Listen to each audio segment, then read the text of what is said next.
Hello students, good evening. Good good evening evening sir. Good evening. हाँ बेटा, पहले DPP निकाल लो। स्टेट्स ऑफ मैटर के क्वेश्चन दिए थे मैंने आपको। डीपीपी में 1 से लेके 5 तक किसी का प्रॉब्लम? सर डीपीपी तो भी करी नहीं।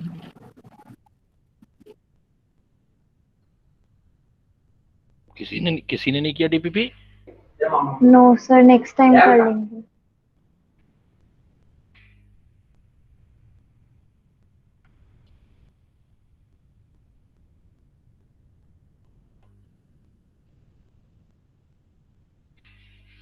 Yes.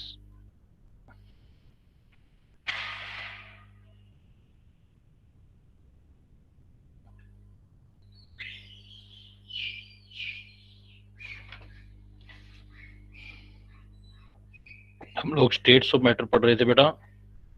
States of matter start किया था मैंने, कुछ रूल किए थे।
Sir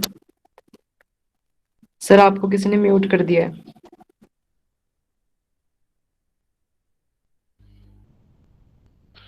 relation between volume and temperature. तो चार्ल्स रूल जो है बेटा, वो रिलेशन बताता है वॉल्यूम के बीच में और टेम्परेचर के बीच में। इसका मतलब बाकी चीजें जो होंगी वो कांस्टेंट रहेंगी। तो at constant pressure and amount, मतलब एन अमाउंट। तो देखो, रिलेशन बिटवीन प्रेशर और वॉल्यूम में तो सिंस पीवी, चार्ल्स रूल ये कहता है, इसके अकॉर्डिंग देखो PV is equal to NRT होता है। आइडियल गैस इक्वेशन पढ़ा था। हमें रूल निकालना है पी और वी के बीच का रिलेशन। तो आर ऑलरेडी कांस्टेंट, टी नहीं, हमें रूल चाहिए था किसके बारे में? बॉयल्स नहीं, चार्ल्स कर रहे हैं ना। तो चार्ल्स हमें चाहिए रिलेशन वी और टी के बीच में। तो आपका आर ऑलरेडी कांस्टेंट है, एन को कांस्टेंट करना है, वी को कांस्टेंट करना है। देन क्या लिख सकते हो आप? V is equal to N R P into T. ये एन भी, आर भी, पी भी सारे कांस्टेंट है, तो इसको एक कांस्टेंट मान लो, कोई नया कांस्टेंट मान लो के। इस कांस्टेंट को बोल दो आप के। ध्यान रखना, इस के की वैल्यू जो होगी वो होगी एन आर बाई टी। तो आपके पास v इज इक्वल टू के इंटू टी, ये रिलेशन आ जाएगा। और ये जो रिलेशन है बेटा, लास्ट क्लास में कुछ ग्राफ भी सिखाए थे मैंने। y is equal to M X equation के अकॉर्डिंग है। y is equal to M X. तो v और t जो है एक दूसरे के डायरेक्टली प्रोपोर्शनल आ गए। सो क्या बोल सकते हो? v directly proportional t। तो वॉल्यूम, किसी भी गैस का वॉल्यूम अगर टेम्परेचर बढ़ाओगे तो वॉल्यूम भी गैस का इंक्रीज होगा। तो हम क्या बोल सकते हैं? स्टेटमेंट क्या देंगे? सो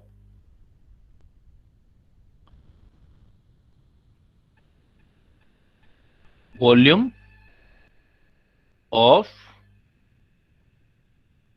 fixed amount of volume of fixed amount of ideal gas at constant temperature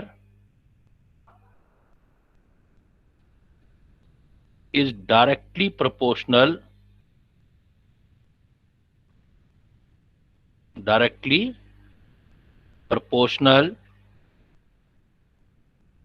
to absolute temperature.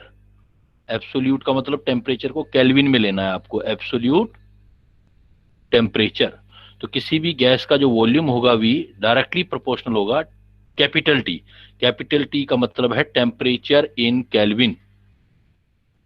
Temperature जो लेना है आपको इन केल्विन स्केल में लेना है। जब केल्विन स्केल में आप टेम्परेचर लेते हो बेटा, तो इसी को हम एब्सोल्यूट टेम्परेचर बोलते हैं। तो V डायरेक्टली प्रोपोर्शनल T, और V is equal to KT। तो आप ग्राफ देख सकते हो इसका, देखो बेटा, क्लियर। चलो आगे। Yes sir. ये देखो V is equal to KT आ गया। तो जितना वॉल्यूम बढ़ाओगे टेम्परेचर बढ़ेगा, इस इक्वेशन के अकॉर्डिंग बढ़ेगा। तो ग्राफ देखो, जैसे आपका ग्राफ आ गया, सपोज आपसे बोला जाए V वर्सेस कैपिटल T में ग्राफ दो, तो V इज इक्वल टू आप पढ़ोगे V is equal to KT। तो V हो गया Y एक्सिस पर, ये M हो गया, T का मतलब हो गया X एक्सिस पर, Y is equal to MX। तो ग्राफ हमारा जो बनेगा ऐसे स्ट्रेट लाइन ग्राफ ओरिजिन से बनेगा बेटा, ऐसे ओरिजिन से ऐसे स्ट्रेट ग्राफ आएगा V और T। सपोज हमारे पास 2-3 ग्राफ दे दिए ऐसे, या 2 ग्राफ दे दिए मैंने ऐसे, और मैंने कह दिया 2 ग्राफ अलग अलग प्रेशर पर है, ये P1 प्रेशर पर है, ये P2 प्रेशर पर है। तो Y is equal to MX और V और T के बीच ग्राफ बनाओगे तो K की वैल्यू देखो किस पर डिपेंड करेगी बेटा, स्लोप पर। ये एंगल इतना आया, देखो ये इतना स्लोप है, ये इतना स्लोप है, ये θ1 हो गया, ये आपका θ2 आ गया। तो अब देखो, आप देखो कौन से वाले ग्राफ का स्लोप ज्यादा है, P1 वाले का या P2 वाले का? P1 वाले का। P1 वाले का स्लोप ज्यादा है, तो P1 वाले की K की वैल्यू ज्यादा हो जाएगी बेटा। तो जहां K की स्लोप ज्यादा होगा, इफ स्लोप इंक्रीज होगा मतलब K इंक्रीज होगा, और K इंक्रीज होगा तो ये फार्मूला देखो कांस्टेंट K P के साथ कैसे रिलेटेड है, अपोजिट, उल्टा है। जिसका K ज्यादा होगा वो प्रेशर कम होगा। इसका मतलब P1 और P2 में आपको प्रेशर देखना है, कौन से वाला प्रेशर कम है और कौन से वाला ज्यादा है। तो P1 प्रेशर क्या है, लो है या हाई है? तो क्या बोलेंगे बेटा, P1 प्रेशर। P1 प्रेशर, इसका स्लोप ज्यादा आ रहा है P1 प्रेशर वाले का, यानी कि K ज्यादा आ रहा है, तो P कम वाला है। तो P1 जो होगा वो लो होगा, और P2 जो होगा यहाँ पर वो हाई आएगा। तो V और T के बीच ग्राफ आएगा आपका स्ट्रेट लाइन, लेकिन वो स्ट्रेट लाइन अलग अलग स्लोप पे हो सकती है। जो कम स्लोप वाली होती है वो, इसका मतलब वो हाई प्रेशर पर मेजर किया हुआ है, और जो ज्यादा स्लोप पर है इसका मतलब वो लो प्रेशर पर हमने मेजर किया हुआ है। तो आपके V वर्सेस T में ग्राफ आ गया। सपोज उसने आपको बोल दिया कि मुझे ग्राफ दिखाओ, आप graph log V versus log T में, तो वापस वही इक्वेशन दिखेंगे। देखो हम V is equal to constant K into T, log ले लो दोनों साइड बेटा, तो log V is equal to log K into T। तो log की प्रॉपर्टी क्या होती है, log V is equal to क्या लिखेंगे, log K plus log T। log K plus log T। तो देखो ये भी एक इक्वेशन बन गई, log V हो गया Y, ये कांस्टेंट हो गया C, Y is equal to C plus M X, log T की वैल्यू X, तो आगे जो लगा है 1, कुछ नहीं लगा हुआ, इसका मतलब 1 log T है वो। तो इसका मतलब log V अपॉन T का स्ट्रेट लाइन आ गया। तो अब देखो ये ग्राफ ऐसे आएगा, इसका मतलब इधर आप ले लो log बेटा, log V की वैल्यू इस साइड Y एक्सिस पे और log X की वैल्यू इस एक्सिस पे लो। इसमें देखो इंटरसेप्ट log K C की वैल्यू इंटरसेप्ट पॉजिटिव है, इंटरसेप्ट कैसा आ रहा है देखो बेटा, पॉजिटिव। तो पॉजिटिव है तो जीरो से पॉजिटिव ऊपर जाके कहीं से आप स्टार्ट करो ये ग्राफ। अब ग्राफ स्टार्ट जो करोगे, अब उसका स्लोप देखो बेटा, स्लोप +1, तो वो भी पॉजिटिव है, तो स्लोप ऊपर की तरफ ले जाओ, ऐसे ग्राफ सीधा जाएगा ऊपर की तरफ, ये थीटा एंगल पर।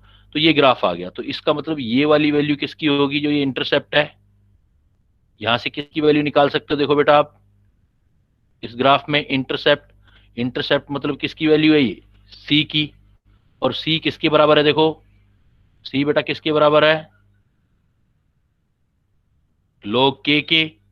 इंटरसेप्ट C आ गया, ग्राफ जो है आपने जीरो से ऊपर तक ग्राफ बनाया, इंटरसेप्ट आ गया, इंटरसेप्ट C। तो ये वैल्यू जो आएगी, ये हाइट यहां से लेके यहां तक, ये जो ग्राफ की हाइट आई है, ये log K की वैल्यू आई है, log K का वैल्यू।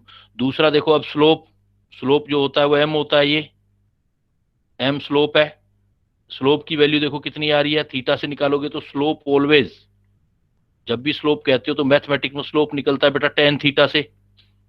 तो यहां पर स्लोप टेन थीटा की वैल्यू कितनी आ रही है, मतलब एम की वैल्यू कितनी है, देखो स्लोप एम कितना आ रहा है बेटा, बोलते जाओ, एम का वैल्यू कितना आ रहा है स्लोप का इस ग्राफ में, इन दोनों को मैच करते जाओ ना, इन दोनों को मैच करते जाओ तो एम की वैल्यू है 1, तो स्लोप या एम की वैल्यू मतलब टेन थीटा की वैल्यू 1 आ गई, तो इसका मतलब थीटा कितना है इस रिएक्शन के लिए, कितना थीटा रखूं तो लोग 1 आता है 45, तो थीटा भी पता कर सकते हो आप, वहां से एम की वैल्यू आ जाएगी। तो log v और log t के बीच में ग्राफ आपका ऐसा आएगा जो हमने बनाया, यहां से अब इंटरसेप्ट c या log k की वैल्यू निकाल सकते हो। log k की वैल्यू क्या है, मतलब log k क्या होता है, इस रूल में k क्या है, एन आर बाई पी, तो log n R by P की वैल्यू भी आप निकाल सकते हो। तो log वर्सेस log t, तो एब्सोल्यूट टेम्परेचर आप इसमें कैलकुलेट कर सकते हो। क्लियर, किसी को डाउट कोई? सर ये जो हम वाई एक्सिस से जो ऊपर गए हैं यहाँ पे लॉग बी के लिए हमें पता नहीं लगेगा हमें कितना ऊपर जाके ग्राफ ड्रॉ करना है? वो बेटा अगर वैल्यू नहीं दी हुई है तो थोड़ा सा ऊपर कहीं भी चले जाओ आप, वैल्यू दे रखी होंगी, दो ग्राफ बना रखे होंगे, जिसका सी का वैल्यू ज्यादा दे रखा होगा उसको ज्यादा ऊपर से ले जाएंगे, जिसका कम दे रखा होगा उसको कम ऊपर से ले जाएंगे। ये तो सिर्फ हमें वैल्यू नहीं है ना, सिर्फ ये बता रहा है कि ऊपर से ले जाना है आपको, कितना सा भी ऊपर से ले जाओ। क्लियर? नेक्स्ट देखो बेटा, फिर अभी मैंने आपको बोला कि ये जो रिलेशन आप बता रहे हो ये एब्सोल्यूट टेम्परेचर में बता रहे हो, तो देखो इसमें कि इसका मतलब अगर मैं एब्सोल्यूट टेम्परेचर कह रहा हूं, एब्सोल्यूट वर्ड लगा रहा हूं, तो इसका मतलब स्केल जो है वो आपको केल्विन का है। एब्सोल्यूट टेम्परेचर मतलब टेम्परेचर इन कौन से स्केल में, temperature in temperature in kelvin, absolute temperature. जैसे मैं आपको कह दूं जीरो एब्सोल्यूट टेम्परेचर, तो क्या वैल्यू होगी, देखो zero absolute temperature 273 kelvin. 273 zero absolute temperature तो मतलब zero kelvin, zero absolute temperature का मतलब जीरो केल्विन, या जीरो केल्विन मतलब -273 डिग्री सेल्सियस, तो जीरो केल्विन और -273 डिग्री सेल्सियस भी बोल देते हो, क्योंकि आप जो टेम्परेचर में कन्वर्ट करते हो तो आपको अगर केल्विन में टेम्परेचर चाहिए, टेम्परेचर इन केल्विन चाहिए, तो जो टी डिग्री सेल्सियस में टेम्परेचर होता है उसमें कितना ऐड करते हो बेटा आप, प्लस जो करते हो वो 273 ऐड करते हो। एज एग्जांपल मान लो मुझे चाहिए टेम्परेचर इन केल्विन में 25 डिग्री सेल्सियस है, तो केल्विन में कितना हो जाएगा, देखो 25 डिग्री सेल्सियस प्लस 273, तो टेम्परेचर इन केल्विन आ जाएगा, मतलब टी आ जाएगा, तो टी टेम्परेचर कितना हो गया 298 केल्विन। जितना भी टेम्परेचर होता है, जैसे मैं कह दूं कि आपको टेम्परेचर 0 डिग्री सेल्सियस है, T is equal to 0 degree Celsius है, तो केल्विन कितना होगा 273 केल्विन। 273 केल्विन, तो 0 डिग्री सेल्सियस 273। अगर मैं कह दूं 0 केल्विन है तो फिर वापस आ जाएगा, 0 केल्विन का मतलब -273 डिग्री सेल्सियस हो जाएगा। तो आपसे अगर ये कहता है कि आप ये दो relation between volume and temperature in degree Celsius, छोटा टी ले लेते हैं, सपोज बड़ा टी केल्विन में लेते हैं, छोटा टी में टेम्परेचर ले रहा हूं, तो इट मींस डिग्री सेल्सियस में ले रहा हूं, तो इसका ये रिलेशन आएगा बेटा, V T is equal to V0 plus 1/273 into T degree Celsius, T temperature छोटे वाला, ये जो रिलेशन आएगा V T is equal to V0 plus 1/273 T degree Celsius. V T का मतलब है volume of gas,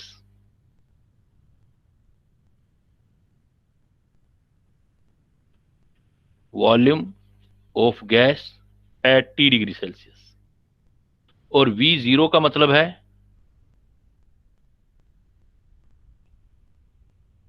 volume of gas at 0 degree Celsius. T degree Celsius का मतलब है temperature in degree Celsius, kelvin में नहीं, डिग्री सेल्सियस में temperature है तो ये रिलेशन यूज करना है। तो ये जो रिलेशन है बेटा ये भी तो एक इक्वेशन है। ये क्या इक्वेशन है देखो अब आप, ये भी तो y is equal to C plus M X वाली इक्वेशन है। तो y is equal to C plus M X वाला इक्वेशन है, तो इसको देखो ऐसे करो आप जरा, ये टेम्परेचर लिया आपने, Vt is equal to V0 plus 273 degree Celsius, तो y is equal to C constant plus slope M X. तो अगर मैं ग्राफ खींचूं देखो, ये ओरिजिन है 0, तो देखो Vt वॉल्यूम यहां रखते हैं Vt, और टेम्परेचर डिग्री सेल्सियस वाला यहां रखते हैं T0 डिग्री सेल्सियस, ये ओरिजिन है। तो देखो V0, तो इंटरसेप्ट कैसा आ रहा है बेटा, देखो इंटरसेप्ट पॉजिटिव है, तो मतलब हमें यहां से ऊपर कहीं जाकर के हमें ग्राफ स्टार्ट करना पड़ेगा ऊपर। सपोज यहां से कर लेते हैं, कहीं से करो, इस पॉइंट से कर लेते हैं सपोज। तो इस पॉइंट पर देखो स्लोप भी 1/273 है, लेकिन प्लस में देखो स्लोप आपका पॉजिटिव आ रहा है, तो ऊपर जाओगे आप, ऐसे ऊपर जाओगे। अब सपोज ये टेम्परेचर जो Vt वॉल्यूम है, तो ये किसकी वॉल्यूम आएगी बेटा, ये जो हाइट है, मतलब ये वाला पॉइंट है, ये क्या किसकी वैल्यू आएगी, V नोट की, बिकॉज ये क्या चीज है मेरे पास, V not, intercept V note है। तो इंटरसेप्ट V नोट है, तो इसका मतलब 0 डिग्री सेल्सियस पर गैस का वॉल्यूम आएगा, कुछ ना कुछ V आएगा। तो 0 तो होता नहीं है गैस का वॉल्यूम, देखो सर्दियों में हमारे एटमॉस्फेयर का टेम्परेचर जनरली हो जाता है कई बार 0, तो गैस का वॉल्यूम 0 थोड़ी होता है उस टाइम पे। तो गैस का वॉल्यूम 0 डिग्री सेल्सियस पर 0 नहीं हो सकता। तो अगर हमें थियोरेटिकली चेक करना हो, ये सोचना हो कि भाई किस टेम्परेचर पर कोई भी गैस है वो उसका वॉल्यूम 0 हो जाएगा, मतलब गैसेस खत्म हो जाएंगी, एक थियोरेटिकल बात है जो कि कभी पॉसिबल नहीं है। तो आप क्या करो, इस ग्राफ को पीछे बढ़ा के देखो कहाँ मिल रहा है, 0 पे कहाँ मिल रहा है, एक्स एक्सिस पे, तो बढ़ाओ ऐसो, बढ़ाओ इसको, तो बढ़ाओगे ऐसे ऐसे ऐसे ऐसे करके यहाँ बढ़ाओगे। सपोज ये यहाँ मिलाया, तो साइंटिस्ट लोगों ने देखा जब यहाँ मिलाया तो ये वैल्यू चेक की, तो ये वैल्यू आई -273.1.5। इसी पॉइंट को उन्होंने ले लिया, कहता है इसका मतलब ये जो हो सकता है वो मिनिमम टेम्परेचर हो सकता है, क्योंकि एक्स एक्सिस वाली लाइन तो टेम्परेचर की है ना। तो ये जो -273.15 डिग्री सेल्सियस है, ये मिनिमम टेम्परेचर है। फिर उन्होंने एक नया स्केल बना दिया, कहता है इस मिनिमम टेम्परेचर को ना आप 0 केल्विन बोल दो। तो इसका मतलब ये जो वैल्यू है ये कैसा टेम्परेचर है, minimum possible theoretical temperature. Theory के हिसाब से देख रहे हैं, ग्राफ बना के निकाल रहे हैं, लेकिन ऐसे कभी हो ही नहीं पाएगा, क्योंकि बेटा सोच सकते हो अगर इतना टेम्परेचर हो गया 0 केल्विन या -273.15, तो ग्राफ से देख रहे हो गैस का वॉल्यूम कितना हो जाएगा, गैसेस का वॉल्यूम, ग्राफ को पढ़ना सीखो, गैसेस का वॉल्यूम कितना आ जाएगा उस टाइम पे, 0 हो जाएगा। तो ऐसा तो पॉसिबल ही नहीं है ना, गैसेस खत्म थोड़ी हो सकती हैं। तो इसलिए हम कहते हैं एग्जाम में अगर आ जाए मिनिमम पॉसिबल थियोरेटिकल टेम्परेचर, तो क्या आंसर दोगे बेटा आप, 0 केल्विन। 0 केल्विन का दूसरा नाम क्या बताया था अभी मैंने, एब्सोल्यूट जीरो, एब्सोल्यूट टेम्परेचर नहीं, एब्सोल्यूट 0 टेम्परेचर। एब्सोल्यूट टेम्परेचर तो सारे ही हैं, जो भी केल्विन में लिखते हो सारे ही एब्सोल्यूट टेम्परेचर हैं। एब्सोल्यूट 0 को जो बोलते हैं वो 0 केल्विन बोलते हैं। तो अगर मैं ये ग्राफ 0 केल्विन से, अब इस ग्राफ को ऐसे भी तो सोच सकता हूँ, अब सोचना जरा, अब है तो मैथमेटिक्स में तुम्हें करवाता हूं मैं, अगर ये ग्राफ ऐसे कंसिडर कर लूं तो ये लाइन तो सीधी दिखेगी ना, ये वाली लाइन कैसे दिखेगी, ये वाली आपकी सीधी। तो इसलिए आप क्या करते हो, जब केल्विन में ग्राफ बनाते हो तो ऐसे आ जाता है, वॉल्यूम इधर लेते हो और टेम्परेचर लेते हो T, कैपिटल T वाला, तो ग्राफ ऐसे लेते हो ना, अभी बनाया था ना स्ट्रेट लाइन, तो फिर 0 से कंसिडर हो जाता है। तो डिग्री सेल्सियस में ग्राफ लेना है तो ये हटा देना, अब ये वाला जो ग्राफ छोड़ा है हमने डिग्री सेल्सियस वाला। अगर केल्विन में लेना है टेम्परेचर तो ये वाला ग्राफ हो जाएगा केल्विन में। इसलिए जब कभी भी आप न्यूमेरिकल यूज करो तो आप हमेशा इजी ये रहेगा कि केल्विन में यूज करो टेम्परेचर, डिग्री सेल्सियस में दिया हुआ है तो उसको कन्वर्ट करके केल्विन में चेंज कर लो, जैसे फॉर न्यूमेरिकल। तो जब आप न्यूमेरिकल सोल्व करोगे चार्ल्स रूल पर, तो आप क्या करोगे, आप बोलोगे PV is equal to nRT, PV is equal to nRT, लेकिन T और V इधर लाओगे, बाकी सब कांस्टेंट, तो V और T जो है वो आपका कांस्टेंट है। तो इसलिए आप यूज करना V initial T initial is equal to V final T final, जब भी यूज करना हो, इज इक्वल टू K, और K की वैल्यू क्या है जो अभी ऊपर लिखवाई मैंने, आप टेम्परेचर अगर डिग्री सेल्सियस में भी कन्वर्ट कर रखा है तब भी आप उसको केल्विन में कन्वर्ट करके ये फार्मूला लगा देना, और इसमें टी जो है टेम्परेचर आप केल्विन में यूज कर लेना। क्लियर?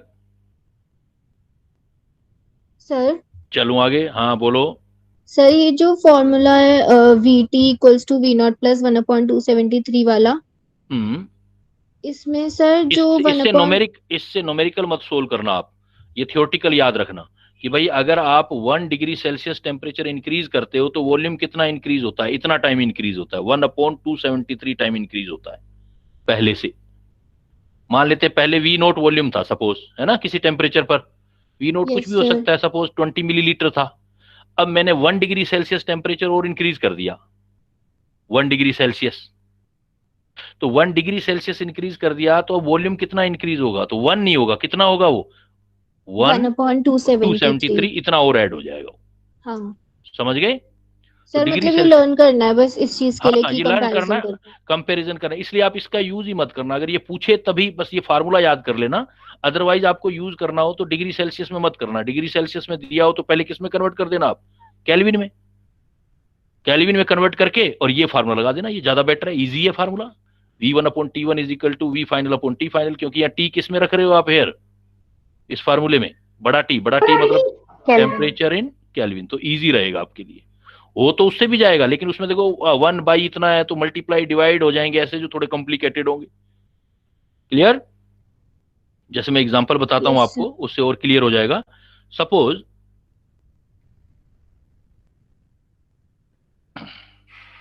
मैंने आपको एक प्रॉब्लम दिया ऐसे,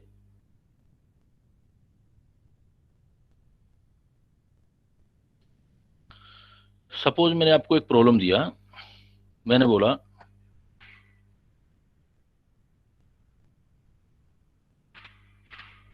if 1 degree Celsius temperature of an ideal gas is increased from 25 degree Celsius temperature, then calculate the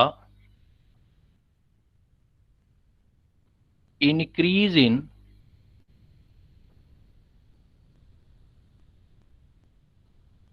percentage of volume, increase in percentage of volume of gas at constant pressure and amount। Clear? अगर हमने gases का volume increase कर दिया तो इसका मतलब देखो अब की बार प्रेशर कांस्टेंट है, अमाउंट कांस्टेंट है, तो हम ये सोच सकते हैं कि suppose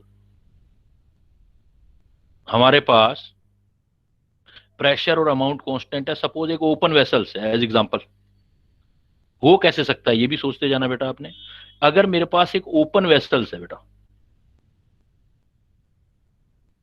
open vessels, open vessels में मैंने एयर भर रखी है यहां पर, ये सपोज पहले इसमें एयर भरी हुई है, उसका वॉल्यूम इतना है, ये इनिशियल वॉल्यूम है सपोज V लीटर वॉल्यूम है कंटेनर का, और ये जो गैस है V लीटर गैस मैंने भरा हुआ है, ये 25 डिग्री सेल्सियस पर रखा हुआ है मैंने।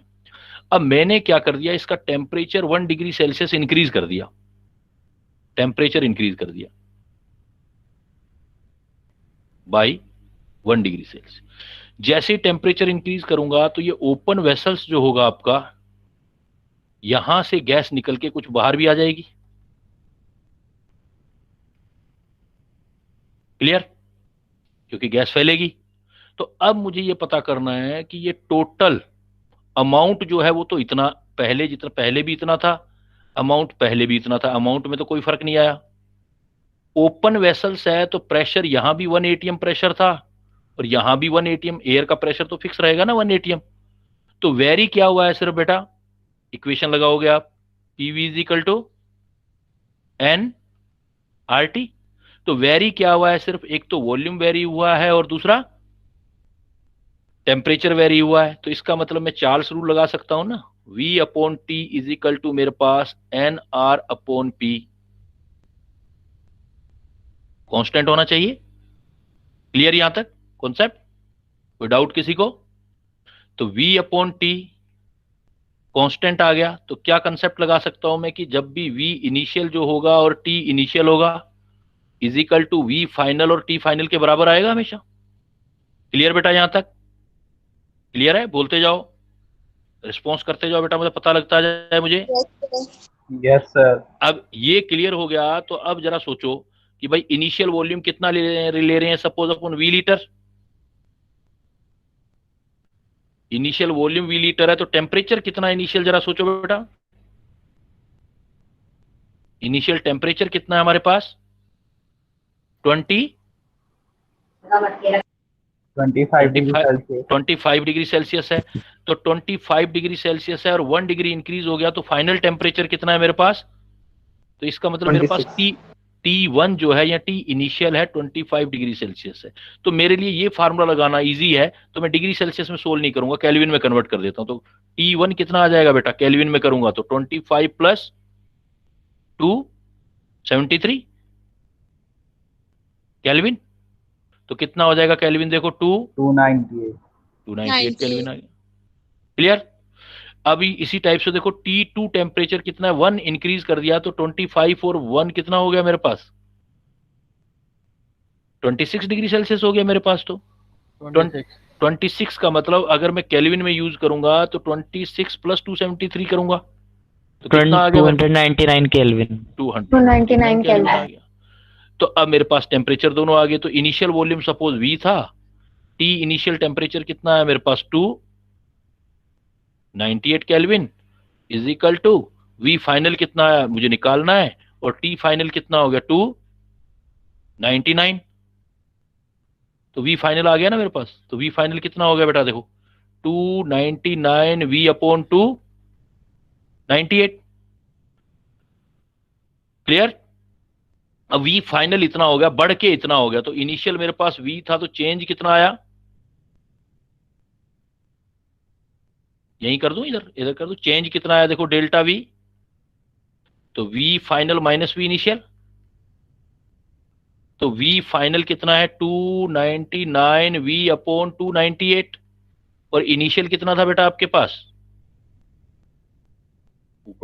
V।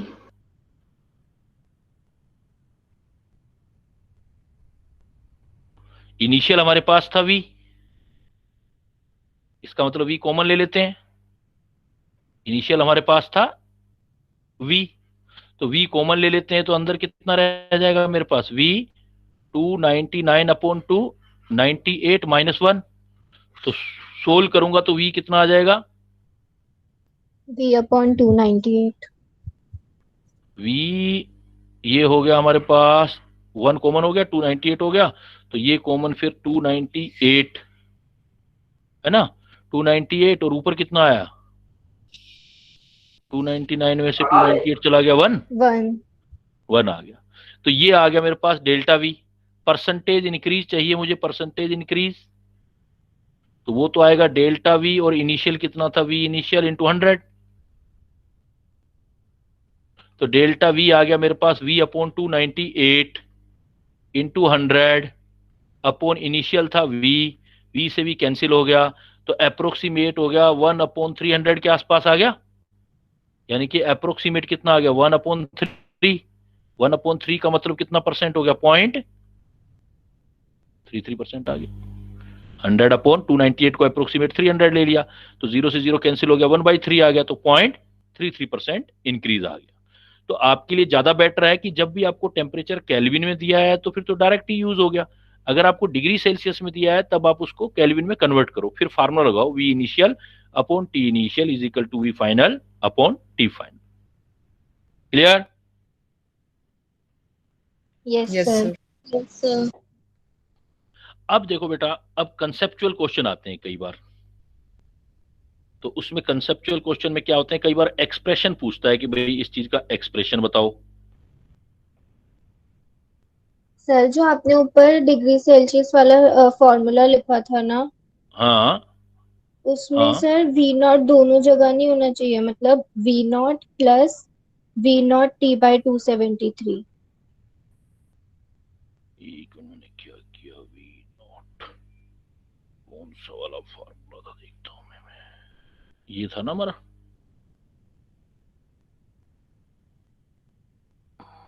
ये था। हाँ, इसमें सर ये 273 के ऊपर वी नॉट फिर से नहीं आएगा। V T is equal to V naught, हाँ वी नोट का 1.273 है ना, हम जो पार्ट ले रहे हैं वो किसका इंक्रीज हाँ, हो मैं रखा वही है। कह रही थी। हाँ हाँ बिल्कुल बिल्कुल, वी नोट का वी नोट अपॉन 273 का T degree Celsius, V naught T degree Celsius है ना, हमें टेम्परेचर इंक्रीज करना है। वी टी वी नोट, तो ये वैल्यू चेंज हो जाएगा ना, वी नोट अपॉन 273 का लेना है अपने, क्योंकि स्टार्टिंग इनिशियल वॉल्यूम कितना है हमारे पास, इनिशियल वॉल्यूम तो हम वी वी नोट ले रहे नॉट। हैं। तो वी नोट अगर हम लेंगे तो उसी के रिस्पेक्ट में हमें क्या करना पड़ेगा, इसको उसी के रिस्पेक्ट में इंक्रीज करना चाहिए ना हमें, कि कितना टी टेम्परेचर पर हमने कितना किया। तो V T is equal to, जो भी आप लोगे चार्ल्स के according, V T is equal to V naught, और V naught plus V naught upon 273। V T इसमें आना चाहिए, वी नोट कंफर्म थोड़ा मैं कर लेता हूं इसको, वी नोट आना चाहिए ना, वी नोट अपॉन 273 वाला वी, क्योंकि वी नोट कॉमन हो जाएगा तो 1/273 आ जाएगा, तो V naught upon T upon 73 आना चाहिए, तभी उसको वी नोट कॉमन करके हम अलग से निकाल सकते हैं। ठीक है, उसको वी नोट कर लेना बेटा, V naught plus V naught upon 273, क्योंकि उसका वी नोट पहले था, सपोज 30 डिग्री सेल्सियस टेम्परेचर पहले हुआ, 30 पहले हुआ, तो 30 में 1 डिग्री सेल्सियस इंक्रीज किया, तो उसको निकालोगे ऐसे ना, 30 का टी डिग्री सेल्सियस अपॉन 273 आएगा। दूसरी बात देखो बेटा, दूसरा नोमेरिकल अगर इस टाइप का बनाएंगे तो क्या आ सकता है, सपोज मैं आपको ऐसे दे दूं,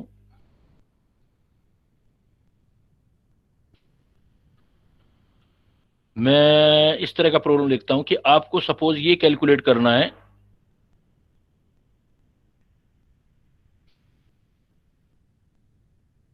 percentage of, suppose calculation of percentage of escaping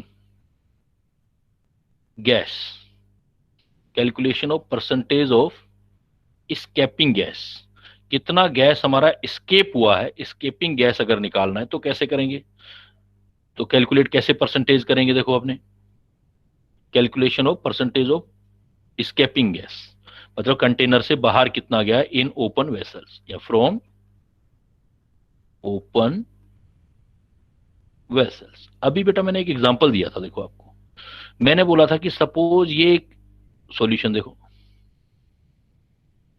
suppose मैंने आपको एग्जांपल दिया कि ये एक ओपन वेसल्स है,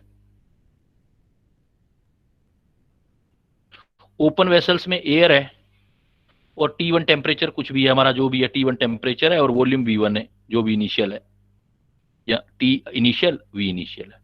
अब मैंने इसको क्या किया, हीट किया, टेम्परेचर बढ़ाया, मतलब जब टेम्परेचर बढ़ाएंगे तो क्या सीन होगा, अभी पढ़ा था ना हमने, टेम्परेचर बढ़ाएंगे तो क्या चीज आएगी बेटा, तो कंटेनर पहले तो फुल भरा हुआ था गैस से, अब आपने हीट किया तो गैस फैलने लगी, तो जगह तो है नहीं गैस के पास, तो गैस कहां जाएगी बेटा, वो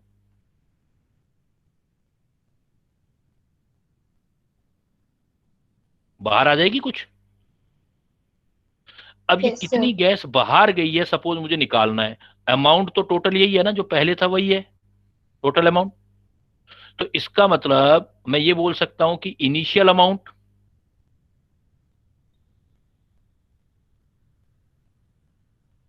of gas is equal to, क्या लिखें, amount of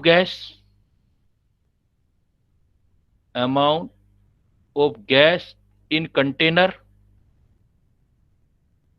after heating plus amount of gas escaped, escape मतलब जो बाहर चली गई।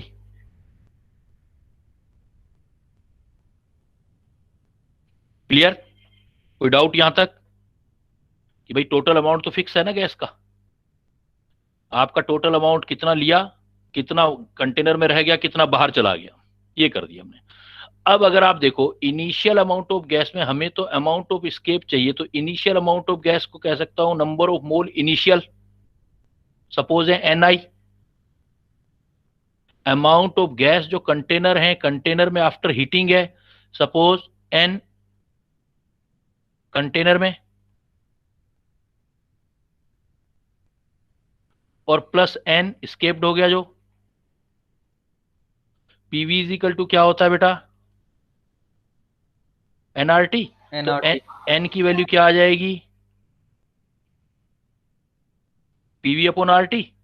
तो N इनिशियल क्या आएगा, P जो भी प्रेशर तो ओपन कंटेनर है सबका सेम ही रहेगा, V जो आपका इनिशियल लिया आपने VI PI, RT जो आपका इनिशियल टेम्परेचर है, is equal to N container. आ जाओ बेटा N कंटेनर, N कंटेनर में क्या होगा, P प्रेशर तो वही है, ओपन वेसल्स है, V भी वही है क्योंकि कंटेनर थोड़ी बदला है, V जो कंटेनर का होगा इनिशियल, R लेकिन टेम्परेचर तो बदल गया, टेम्परेचर अब क्या हो गया जो T फाइनल आ गया, प्लस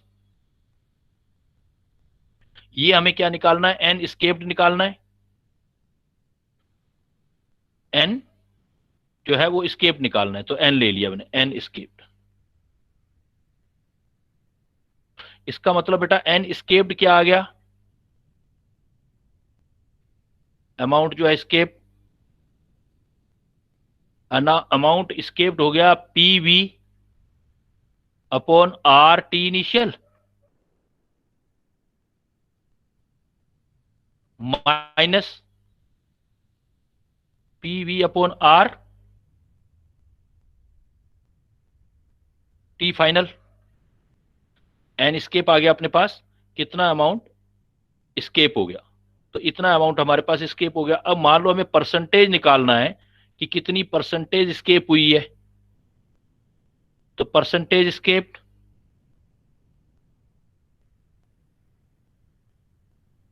तो एस्केप्ड जितना हुआ है आपके पास, जितना N एस्केप्ड हुआ है डिवाइडेड बाय N इनिशियल हो गए,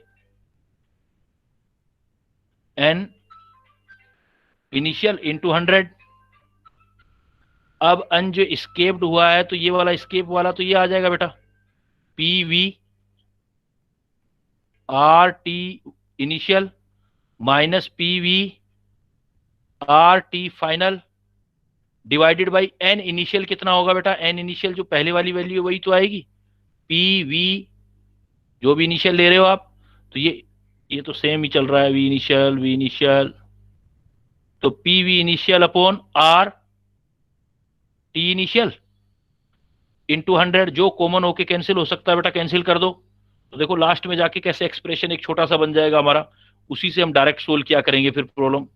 इसमें देखो क्या क्या कैंसिल आउट हो गया, PV upon RT cancel out हो गया,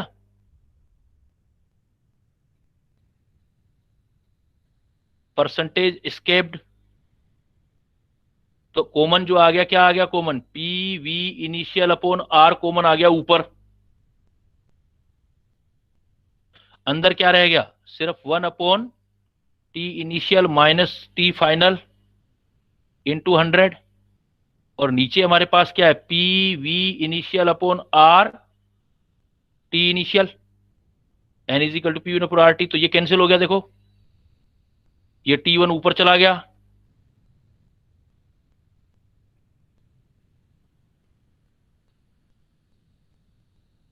इंटू 100, इसको भी सोल्व कर लो, T अंदर ले जाओ,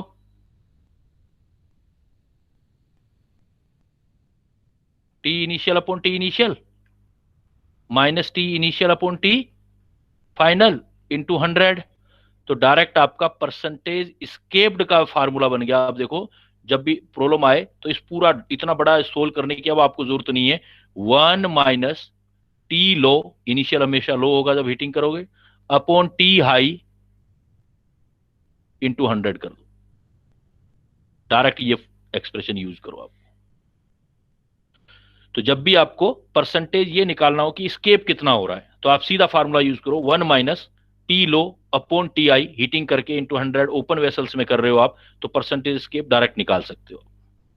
तो मैंने किया है, मैंने देखो यहां से किया है, इसको एन इनिशियल ले लिया, मैंने बोला कि एन इनिशियल, एन कंटेनर और N escaped, N initial P V I R T I is equal to container तो वही है P V I R T F is equal plus N escaped कर दिया।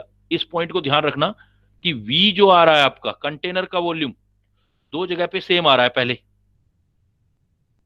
उसका रीजन है, अगर आप डायग्राम को विजुअलाइज करोगे देन आपको रीजन मिलेगा ये कि आपके पास टी इनिशियल और वी इनिशियल, जब आप कंटेनर का वॉल्यूम तो यहां भी वही रहेगा ना, यहां पर T initial temperature V initial. अब कंटेनर पर वापस आओ आप, तो कंटेनर्स का टेम्परेचर तो चेंज हो गया, T2 या T फाइनल हो गया, लेकिन वॉल्यूम का तो अभी भी कंटेनर का वॉल्यूम तो वी इनिशियल ही है, और कुछ गैस बाहर चली गई है, इसका वॉल्यूम हमें नहीं पता, हम इसलिए इसको अमाउंट से सोल्व करेंगे। Initial amount of gas is equal to amount of gas in container after heating and amount of gas escaped. तो अमाउंट ऑफ गैस स्केप्ड निकालनी है, तो इनिशियल अमाउंट ऑफ गैस में gas of container after heating हम minus कर देंगे।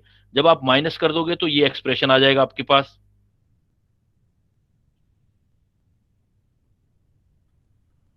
ये वाला एन स्केप्ड वाला आ जाएगा इतना, उसको शॉर्ट आउट करेंगे तो डायरेक्ट आपका फार्मूला ये वाला आ जाएगा। ये फार्मूला हमेशा आपका डायरेक्ट ध्यान रहेगा। अगर आपको टेम्परेचर दे रखा है ना, ऐसे क्वेश्चन ऐसा आता है, तो आप 1 सेकंड लगाओ, बस इस क्वेश्चन को इसी फार्मूले से यूज करो, कुछ और सोचना ही नहीं है। इफ ऐसे आ जाए, if A gas in open container, if a gas in open container is heated from 27 degrees Celsius to 127 degrees Celsius, then calculate the percentage of escaped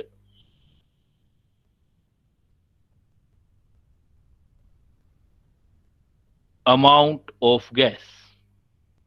तो देखो बेटा, ओपन कंटेनर वर्ड आ गया, टेम्परेचर आपको T1 और T2 temperature दे रखा है, तो अब ऊपर वाला एक्सप्रेशन पूछेगा तो ऊपर वाले एक्सप्रेशन के थ्रू आओगे, लेकिन एक्सप्रेशन नहीं पूछेगा या न्यूमेरिकल देगा तो आप डायरेक्ट बना लोगे। तो डायरेक्ट डालोगे तो क्या फार्मूला यूज करोगे डायरेक्ट में आप?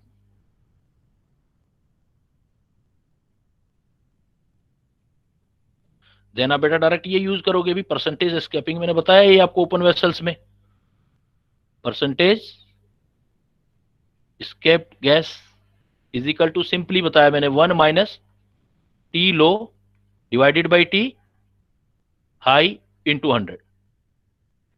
But it should be keep in mind, T capital ले रहा हूं तो टेम्परेचर आपको केल्विन में लेना है, यूज करना है। तो क्या लिखोगे, 1 माइनस टी लो टेम्परेचर 27 है, 273 ऐड कर दो, 300 हो जाएगा, तो यहां पर 300 कर दो।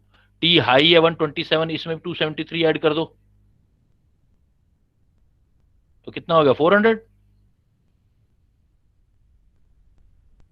इंटू 100। अब इसको सोल्व कर लो, 100 अपॉन 400 इंटू 100, तो 25% स्केप हो जाएगा, 75% एयर जो है वो आपका अंदर रहेगा। क्लियर कर लोगे ऐसी प्रॉब्लम, ग्राफ की प्रॉब्लम आ जाए या न्यूमेरिकल प्रॉब्लम आ जाए, तो टेम्परेचर से रिलेटेड आपने चार्ल्स रूल से, आपने तो कोई भी क्वेश्चन आ जाए पीवी इक्वल टू एनआरटी से सोल्व करना है। क्लियर है बेटा, चलूं आगे। Yes sir.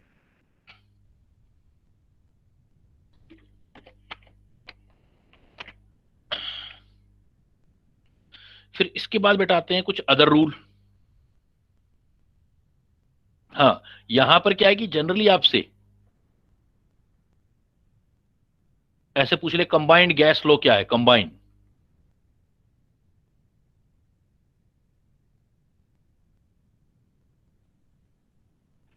तो आप सारी इक्वेशन को कंबाइन कर दो। जैसे आपने क्या पढ़ा था, अवोगाद्रो रूल, अवोगाद्रो रूल वो पढ़ा था, V डायरेक्टली प्रोपोर्शनल N, और उसमें कांस्टेंट था PNT। दूसरा रूल आपने बॉयल्स पढ़ा सपोज, वो कहता है P इनवर्सली प्रोपोर्शनल V या V इनवर्सली प्रोपोर्शनल P। इसमें आपका कांस्टेंट था अमाउंट NT। तीसरा अभी आपने पढ़ा चार्ल्स, तो चार्ल्स में जो रूल पढ़ा आपने V डायरेक्टली प्रोपोर्शनल, ये इक्वेशन सेकंड, ये इक्वेशन थर्ड। इसमें आपने जो कांस्टेंट रखा बेटा, constant N and P, on combine सारी इक्वेशन कर दो आप, ऑन कंबाइनिंग इक्वेशन 1, 2 एंड 3, तो आपका देखो P V आ जाएगा, तो आ जाएगा V directly proportional N PT, N PT है, तो आप इसको क्या अगर कांस्टेंट लिखना चाहो वही R लगाओगे, तो ये आ जाएगा P, ये T इधर कहां से आ गया, T इधर आएगा ना, तो PV डायरेक्टली प्रोपोर्शनल NT, तो PV is equal to NRT, constant लगा दोगे तो इक्वेट कर दोगे तो वही बात आइडियल गैस इक्वेशन आ जाएगी। तो सारे रूल को मिला दोगे तो वो आपका आइडियल गैस इक्वेशन आ जाएगा। अब मान लो कंबाइंड गैस लॉ करना है आपने, आइडियल गैस इक्वेशन, तो आप 2 वेरिएशन मत लो। अगर आप 2 की बजाय 3 वेरिएशन लोगे इक्वेशन, जैसे प्रेशर, वॉल्यूम, टेम्परेचर, तो कोई इश्यू नहीं है, तीनों को कर लो आप कंबाइन का मतलब 2, कोई से भी 2 रूल कंबाइन कर दो आप, मतलब 3 का वेरिएशन ले लो। तो आप क्या कर सकते हो बेटा, देखो आपको तो PV is equal to NRT आता है, you know ideal gas equation है, तो PV is equal to NRT है। सपोज मैं कहता हूं कि फिक्स अमाउंट है सिर्फ for fixed amount of gas, अगर गैस का अमाउंट फिक्स है तो गैस का अमाउंट फिक्स है तो PV और T इधर ले आओ, N और R कांस्टेंट हो जाएगा, NR कांस्टेंट हो जाएगा। तो आप बोल सकते हो P initial, V initial, T initial. मान लो 3 चीजों में वेरिएशन हो रहा है, तो P final, V final, T final लगा दो। इसको कंबाइंड गैस लो बोल देंगे। ये अपने पास जो हो जाएगा ये कंबाइंड हो जाएगा।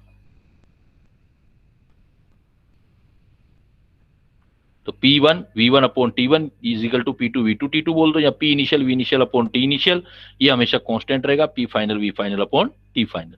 तो रूल को अगर कंबाइन कर देते हैं तो आगे आप उसको कंबाइंड गैस लो बोल देते हो। इसी इक्वेशन से जो कुछ आप निकालना चाहो आप निकाल सकते हो। देखो अगर आप इससे सपोज ये निकालना चाहते हो डेंसिटी ऑफ गैस, कैलकुलेशन करना चाहते हो डेंसिटी ऑफ गैस, गैस की डेंसिटी निकालनी, calculation of, suppose we want to calculate density, calculation of density of gas,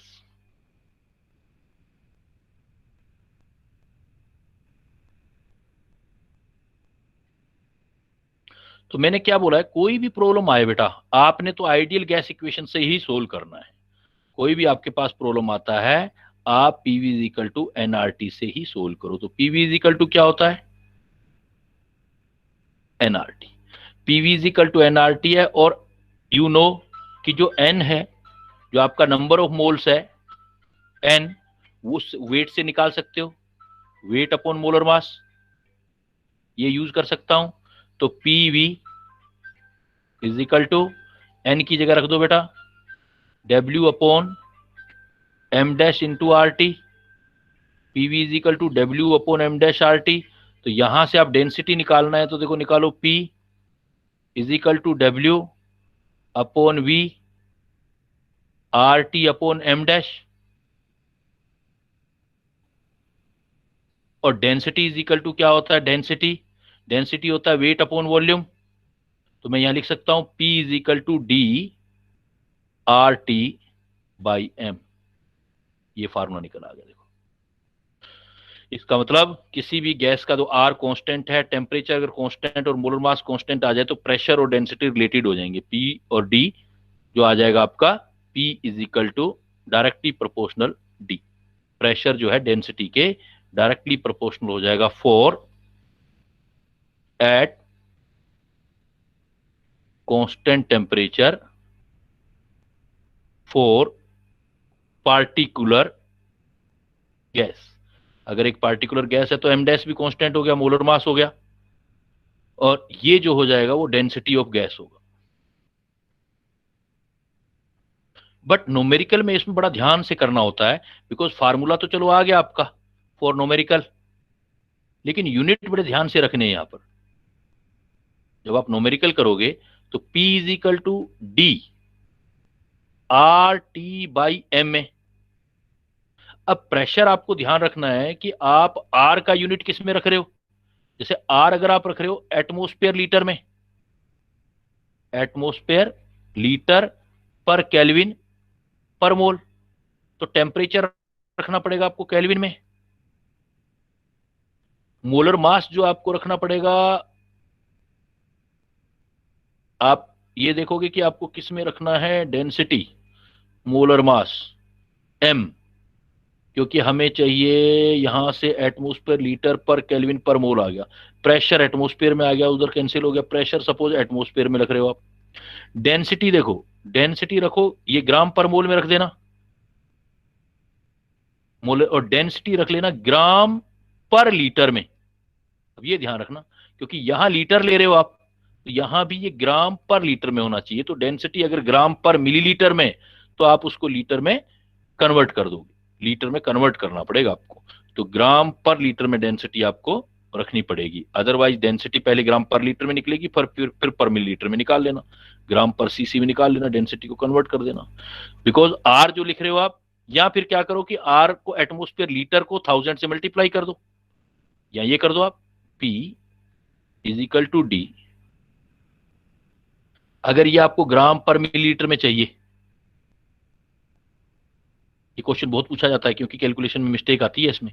P is equal to D, तो आप ग्राम पर मिलीलीटर में चाहिए, तो R की वैल्यू आपको D RT बाई एम है। तो R की वैल्यू एक काम करना, आप एटमॉस्फेयर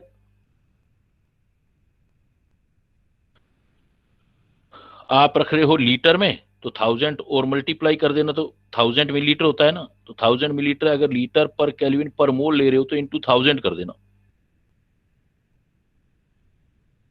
1000 कर दोगे तो अपने आप डेंसिटी ग्राम पर मिलीलीटर में आ जाएगी। तो डेंसिटी आपको ग्राम पर लीटर में है या ग्राम मिलीलीटर में लेना है, तो लीटर ग्राम पर लीटर, तो ग्राम लीटर में करना है तो मल्टीप्लाई और कर देना 1000 से, अपने आप फिर ग्राम मिलीलीटर। मतलब आप सीधा ये करना, P is equal to DRT upon M formula लगा देना।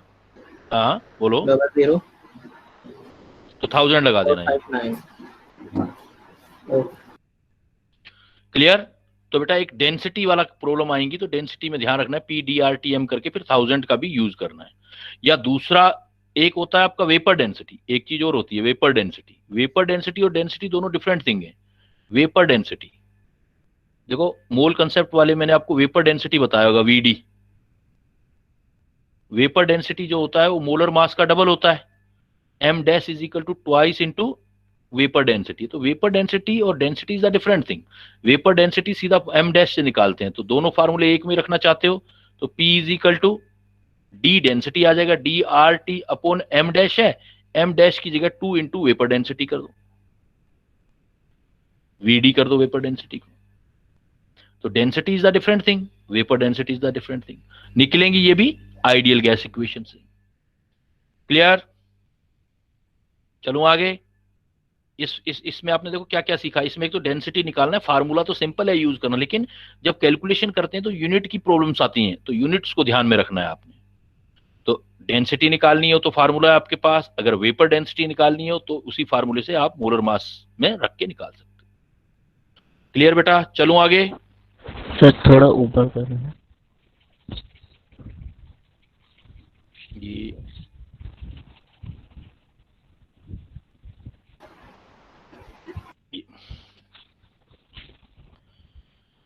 आगे चलें। Yes, sir. सर ऊपर। Yes, sir. ऐसे करना है या नहीं, ऐसे कह रहे हो? यस सर, ऊपर के साइड। ऐसे। यस सर, बस sir.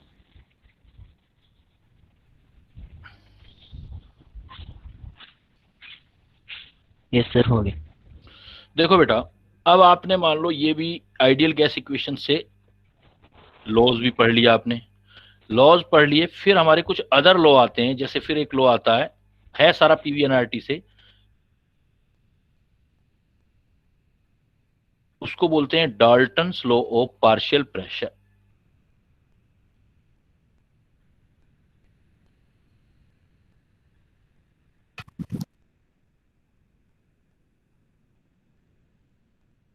Dalton's law of partial pressure. इसको करने के लिए अपने एक एग्जांपल लेते हैं। सपोज हमारे पास एक कंटेनर है,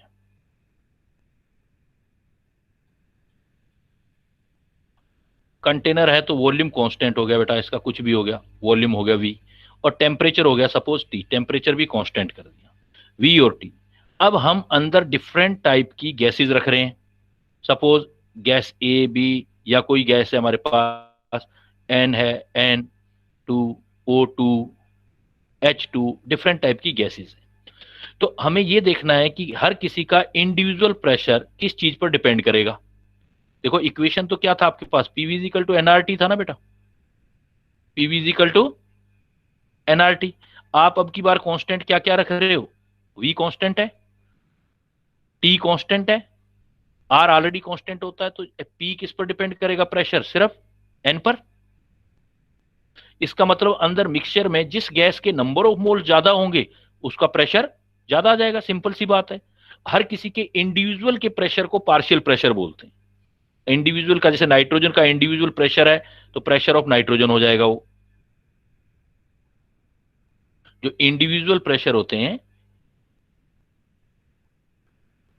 इंडिविजुअल प्रेशर, उसको हम उसी को पार्शियल प्रेशर बोलते हैं, partial pressure.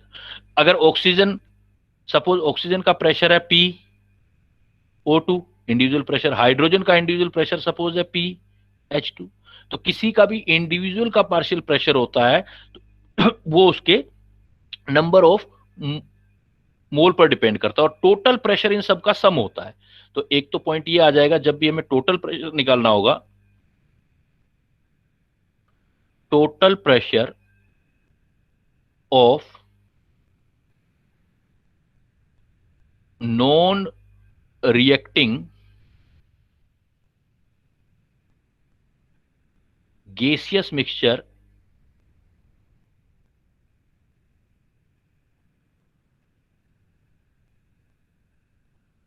in a closed vessels at constant temperature is equal to the sum of partial pressure of gases present in vessels। जैसे यहां मुझे इस मिक्सचर में टोटल प्रेशर निकालना है, तो total pressure PT is equal to pressure of nitrogen plus individual pressure, pressure of oxygen plus pressure of hydrogen हो जाएगा। तो जितनी भी इंडिविजुअल गैसेस होनी चाहिए लेकिन नॉन रिएक्टिंग होनी चाहिए, आपस में रिएक्शन नहीं करनी चाहिए, तो जो उन सब के इंडिविजुअल प्रेशर है उसको टोटल कर देंगे तो हमारे पास टोटल प्रेशर आ जाएगा। अब टोटल प्रेशर आ गया तो हमें इंडिविजुअल का प्रेशर निकालना है, तो वो नंबर ऑफ मोल पर डिपेंड करेगा, पी जो होगा वो एन पर डिपेंड करेगा। तो जिसके नंबर ऑफ मोल ज्यादा आएंगे उसका प्रेशर ज्यादा आएगा, पार्शियल प्रेशर जो होगा उसका ज्यादा होगा। तो इंडिविजुअल मतलब पार्शियल प्रेशर अगर निकालना है तो वो हमारा मोल फ्रैक्शन पे डिपेंड करता है, और उसको इस फार्मूले से निकालते हैं।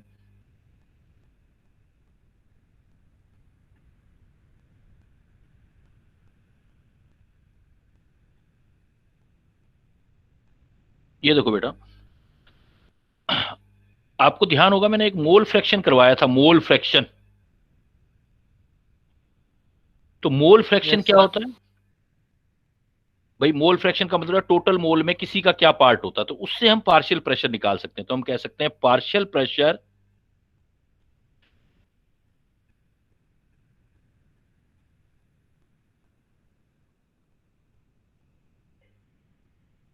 partial pressure of gas is equal to the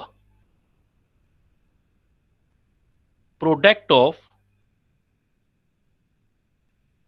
partial pressure of gas is equal to the product of mole fraction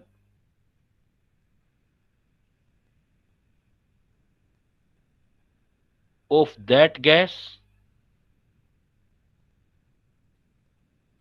mole fraction of that gas, suppose x है किसी इंडिविजुअल का, x मोल फ्रैक्शन है, mole fraction of that gas in mixture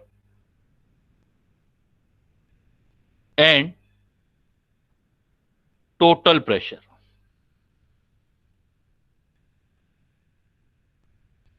total pressure, तो इसका मतलब किसी भी individual gas का पार्शियल प्रेशर निकालना है तो P I is equal to, क्या फार्मूला लगाओगे आप, P I is equal to X I into total pressure. तो individual pressure, total pressure given है और इंडिविजुअल निकालना है तो मोल फ्रैक्शन से मल्टीप्लाई कर दो। आप ऐसे भी कह सकते हो P I is equal to mole fraction का मतलब हो गया नंबर ऑफ मोल इंडिविजुअल के divided by total number of moles into total pressure. तो यहां पर मैं पी आई का मतलब क्या लिख रहा हूं बेटा, पी आई का मतलब है सपोज इंडिविजुअल का पार्शियल प्रेशर, किसी एक का पार्शियल प्रेशर निकालना है, पार्शियल प्रेशर, और एक्स आई का मतलब है मोल फ्रैक्शन, और पीटी हमने किया ही है। सपोज ऊपर वाले एग्जांपल में मुझे पार्शियल प्रेशर ऑफ नाइट्रोजन निकालना है तो क्या फार्मूला हो जाएगा, partial pressure of nitrogen is equal to mole fraction of nitrogen into total pressure. अगर मुझे ऑक्सीजन का निकालना है तो partial pressure of oxygen is equal to mole fraction of oxygen into total pressure. तो किसी का भी इंडिविजुअल का प्रेशर निकालना है तो आप मोल फ्रैक्शन वाले इस चीज से निकाल सकते हो। और यू नो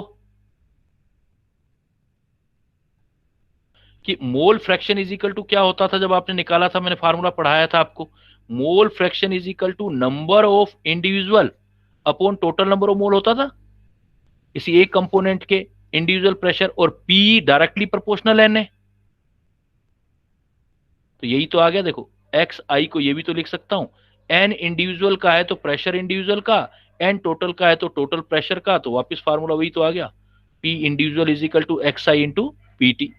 तो किसी भी, आपको दो बातें ध्यान रखनी, लेकिन है किसके लिए बेटा, किसी एक जगह कोई नॉन रिएक्टिंग गैसियस मिक्सचर है तो उस जगह के लिए नॉन रिएक्टिंग गैसियस मिक्सचर का टोटल प्रेशर निकालना है तो जितनों के इंडिविजुअल प्रेशर है, जितनों के इंडिविजुअल प्रेशर हैं उन इंडिविजुअल प्रेशर का सम कर दो। और अगर टोटल प्रेशर गिवन है और मुझे किसी एक का इंडिविजुअल प्रेशर निकालना है तो मोल फ्रैक्शन से निकलेगा, आप उसके टोटल प्रेशर में उसके मोल फ्रैक्शन को मल्टीप्लाई कर दो तो आपका इंडिविजुअल प्रेशर आ जाएगा। इसका क्लियर है ये, चलूं आगे।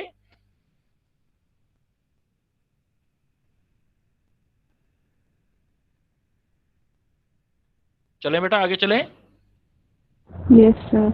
देखो अगर सपोज मैं इसका बेस्ट एग्जांपल अपनी एटमॉस्फेयर का ले लेता हूं मैं इसको एक्सप्लेन करने के लिए, क्योंकि इनको प्रैक्टिकली जो थोड़ा सा विजुअलाइज करना वो बहुत ज्यादा जरूरी है। अभी जितना भी आगे चैप्टर आएंगे उतना आप ज्यादा सीखोगे। Suppose as example Knowledge Cloud के लिए बता दूं, ये सपोज हमारा एटमॉस्फेयर है, एटमॉस्फेयर ऑफ एयर है। तो एटमॉस्फेयर ऑफ एयर है, तो एटमॉस्फेयर एयर में सबसे ज्यादा कौन सी गैस होती है, नाइट्रोजन। तो एयर का टोटल प्रेशर तो फिक्स है ना 1 atm, है ना। 1 atm में सबसे ज्यादा प्रेशर किसका होगा, जिसके अमाउंट ज्यादा होगी, नंबर ऑफ मोल ज्यादा होंगे, तो सबसे ज्यादा अमाउंट किसका है, नाइट्रोजन का। तो इसका मतलब नाइट्रोजन मैं कह देता हूं 78% है, तो इसका मतलब पूरे एटमॉस्फेरिक प्रेशर का 78% तो नाइट्रोजन ही बनाएगा ना। तो प्रेशर नाइट्रोजन का कितना आ जाएगा मेरे पास, 0.78 atm। मतलब मैं कोई फार्मूले यूज ही नहीं कर रहा, मैं जनरल नॉलेज यूज कर रहा हूं। टोटल प्रेशर को सपोज दो ही गैसेस बना रही हैं, नाइट्रोजन और ऑक्सीजन, और मुझे पता लग गया कि नाइट्रोजन कितना परसेंट है मेरे पास, 78। तो इसका मतलब टोटल प्रेशर का 78 पार्ट तो नाइट्रोजन ही प्रेशर लगा रही होगी ना, तो प्रेशर ऑफ नाइट्रोजन कितना आ जाएगा 0.78। प्रेशर ऑफ ऑक्सीजन कितना आ जाएगा, बाकी जो परसेंटेज बचा 1 एटीएम में से 0.78 माइनस कर दो तो कितना हो जाएगा 0.22 एटीएम। तो इसका मतलब यही तो हुआ कि टोटल प्रेशर जो है वो pressure of nitrogen suppose pressure of oxygen के बराबर है।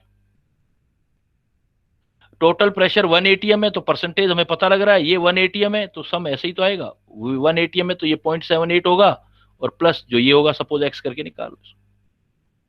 या मैं दूसरा एग्जांपल दे देता हूं आपको कि मैं कहता हूं कि मेरे पास एक मिक्सचर है जिसमें मेरे पास नाइट्रोजन का सपोज 2 मोल है, या नाइट्रोजन मेरे पास 14 ग्राम है, 14 ग्राम नाइट्रोजन है, और एक मेरे पास है suppose oxygen,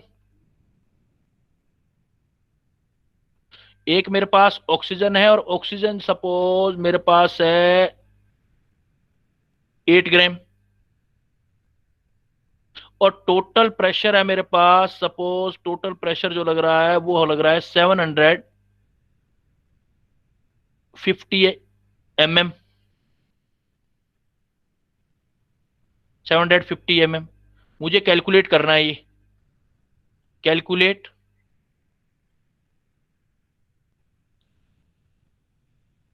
partial pressure of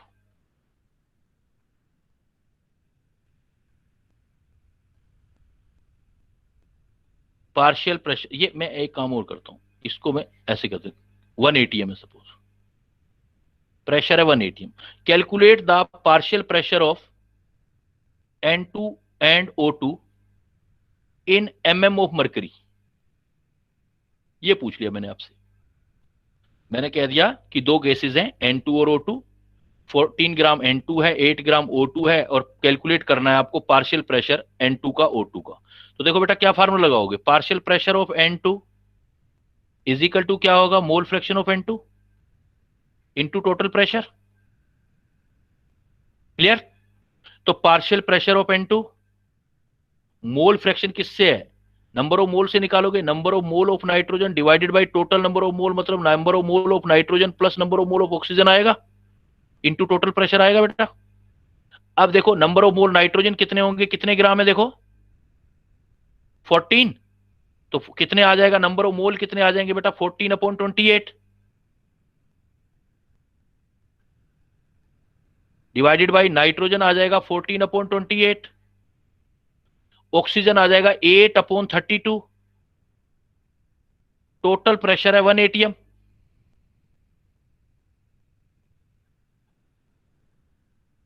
अब मैंने ये 1 एटीएम रख दिया suppose,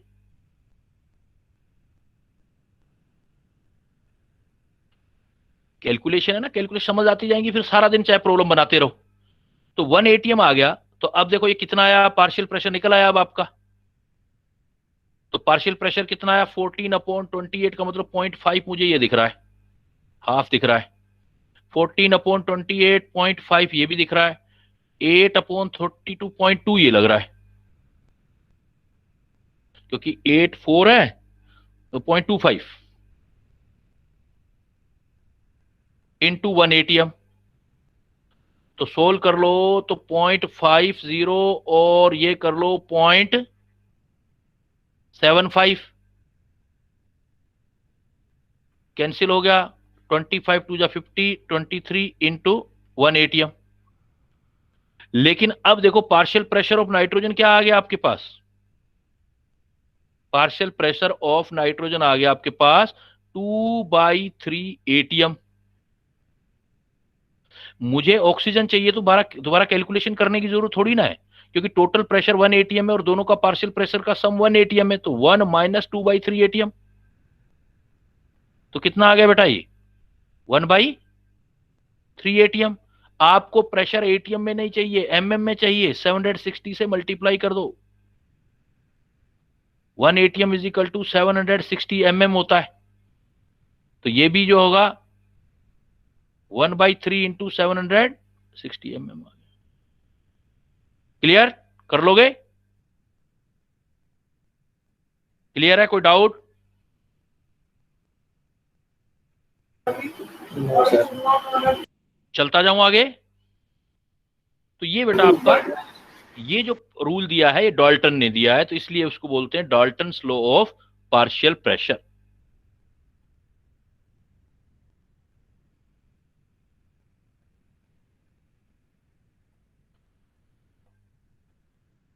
Dalton law of partial pressure के बाद फिर आपका लॉ आता है बेटा एक ग्राहम्स लॉ ऑफ डिफ्यूजन। काफी इंपॉर्टेंट लॉ है आपका। सर हाँ, सर वो वाला गेलोजिक्स लॉ तो रह गया, वो तो तो वाली। उसमें उसमें निकाल लो बेटा। उसमें क्या है, उसमें बता दिया था ना relation PV is equal to क्या था, NRT.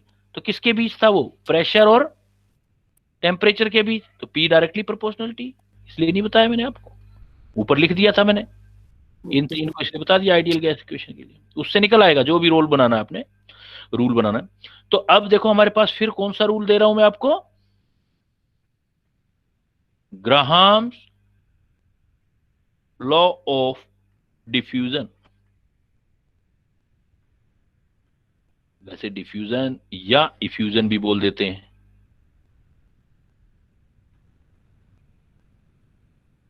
Grams law of diffusion. ये ग्राम्स लॉ ऑफ डिफ्यूजन मतलब गैस डिफ्यूज या इफ्यूज कैसे होती है। डिफ्यूज मतलब हाई प्रेशर से लो प्रेशर में कैसे जाती है। इफ्यूज मतलब एक छोटे से जो मान लो पिन पिन जो होता है, पिन होल होता है, तो पिन होल से कैसे पास करते हैं। तो बस टेक्निकल टर्म इफ्यूजन कर देते हैं। कहने का मतलब गैसेज मूव कैसे करती हैं एक जगह से दूसरी जगह पर। तो गैसेज कोई भी मूव कैसे करेगी, जैसे एज एग्जांपल ये मेरे पास कोई कंटेनर है, यहाँ कोई गैसेज भरी हुई है। पहले कोई गैस एक भर के देख ली, फिर बी देख ली, फिर सी, और इस गैस को सपोज यहां से पास करना है आपने। तो ये गैस अगर बाहर निकलेगी तो इसका रेट क्या होगा, कैसे निकलेगी।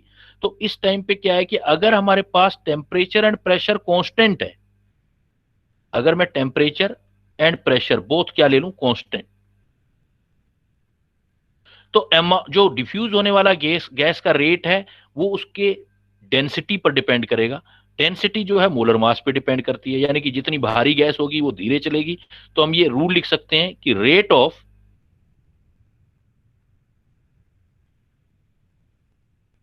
डिफ्यूजन या इफ्यूजन, कुछ भी बोल दो, rate of diffusion of gas is inversely proportional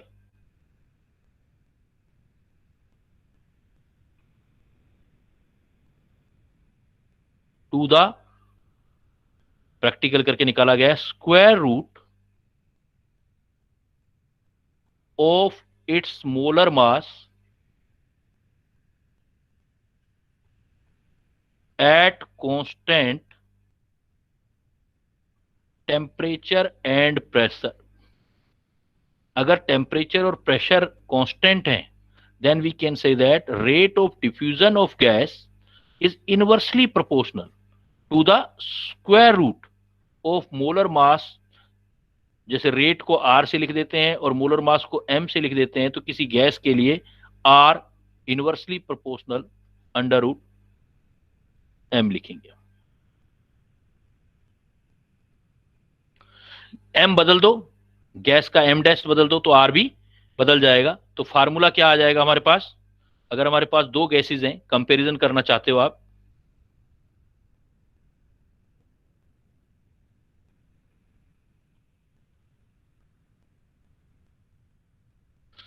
R under root M में, तो आप लिख सकते हो R1 upon R2 is equal to under root M2 upon M1। But आप M की जगह, M यहां पर क्या है, मोलर मास ऑफ गैस है, M molar mass of gas. अगर मोलर मास ऑफ गैस है तो वेपर डेंसिटी का ये M is equal to 2 into vapour density होता है।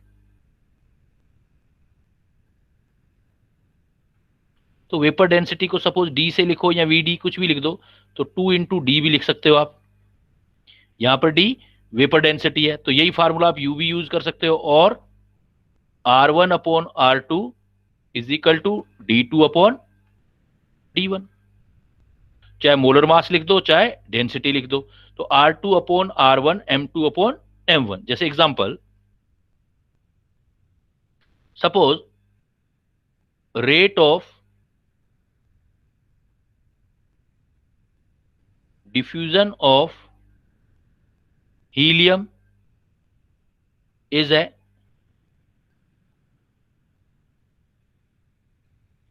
Rate of diffusion of helium आ रहा है x, या कुछ दे दो 10 ग्राम पर सेकेंड। पर सेकेंड में इतना गैस जो है वो आपका चेंज हो रहा है। Rate of diffusion of helium is 10 gram per second है। Then calculate the rate of diffusion of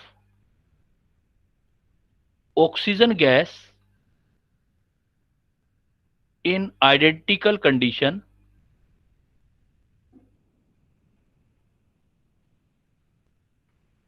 of temperature and pressure। Identical condition दे दी तो हमारे पास फार्मूला है ना, हमने फार्मूला यूज करना है।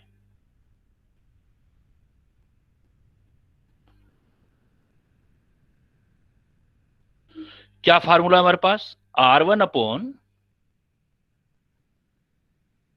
R2। सर इसमें जो D है वो वेपर डेंसिटी है ना? हाँ, वेपर डेंसिटी है, क्योंकि मोलर मास वेपर डेंसिटी से रिलेट है। तो जैसे R मान लो किसका लिया आपने, R किसका लिया पहले, हीलियम का, तो divided by R oxygen is equal to molar mass, फिर यहां हीलियम का आ जाएगा अंडर रूट में, मोलर मास हीलियम, ऊपर आ जाएगा मोलर मास ऑक्सीजन O2 का। तो R हीलियम कितना है, सपोज 10, तो RO2 निकाल लेंगे is equal to M helium का आ रहा है 4, MO2 32। तो 32 है तो ये कितने पे चला जाएगा, 4 16 पे, 8 पे, 8 4 जा 32। तो RO2 की वैल्यू आ जाएगी, RO2 आ जाएगा 10 upon under root 8। RO2 10 upon under root 8 आ जाएगा। चाहे सोल्व कर लो, आगे जो सोल्व करना है आपने, जो भी है पर सेकेंड में कितना डिफ्यूज हो रहा है। तो R1 upon R2 is equal to M2 upon M1 लिखोगे, R1 upon R2 is equal to M2 upon M1। लेकिन ये तब होगा जब कांस्टेंट टेम्परेचर एंड प्रेशर हो। अगर अलग अलग कंडीशन करेंगे तो फिर अलग अलग आंसर मिलेंगे। क्लियर? यहां तक क्लियर? फिर कंडीशन लगाते हैं।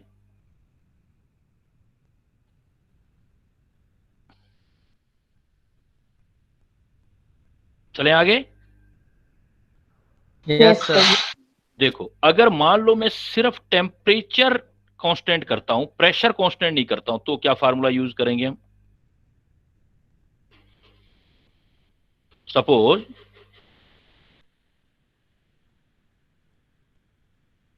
ओनली टेम्परेचर इज कांस्टेंट, तब आप फार्मूला लगाओगे R1 upon R2 is equal to P1 upon P2, pressure को मेंशन करोगे, under root M2 upon M1।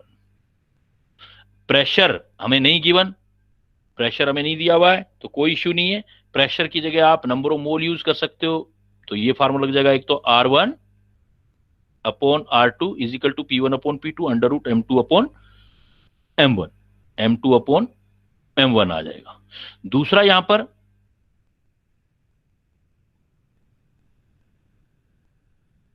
Since P1 upon P2 जो है N1 अपॉन N2 के बराबर रख सकते हो, तो वो फार्मूला आप यहां पर यूज कर सकते हो, P1 upon P2 is equal to N1 upon N2। अगर प्रेशर सेम नहीं होगा तो नंबर ऑफ मोल आप यूज कर सकते हो, P1 अपॉन P2 की जगह N1 अपॉन N2। तो यही फार्मूला क्या बना सकते हो फिर आप, R1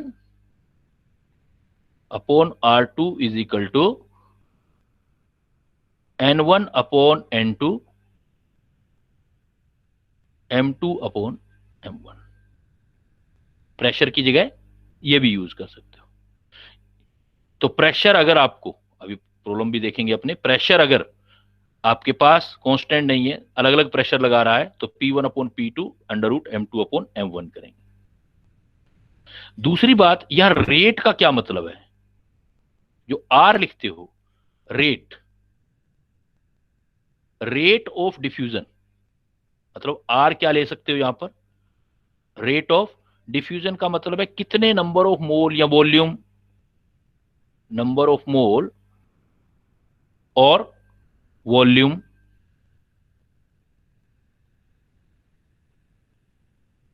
डिफ्यूज्ड इन पर सेकेंड या पर टाइम। पर टाइम में कितने नंबर ऑफ मोल या वॉल्यूम डिफ्यूज हो रहा है गैस का, एक जगह से दूसरी जगह में कितना वॉल्यूम जा रहा है, तो उसको हम रेट ऑफ डिफ्यूजन बोलते हैं। मतलब रेट ऑफ डिफ्यूजन कैसे? जैसे सपोज मैंने लिख दिया रेट बताना है मुझे आर, तो आर का मीनिंग क्या है? रेट का क्या है? कितनी गैस डिफ्यूज हो रही है, number of mole of gas diffuse upon T time में, जो डिफ्यूज हुए टी टाइम में। या नंबर ऑफ मोल नहीं दे रखे हैं तो वॉल्यूम कितना डिफ्यूज हुआ टी टाइम में। तो इसका मतलब आर, आपने जैसे ये फार्मूला बनाया R1 upon R2 is equal to, आपने बोला M2 अपॉन M1। सपोज जब तक कंडीशन नहीं देगा तो टेम्परेचर प्रेशर कांस्टेंट लेंगे हम, M2 अपॉन M1। अब अगर आपको R1 की भी वैल्यू रखनी है तो R1 की वैल्यू लिख सकते हो V1 अपॉन T1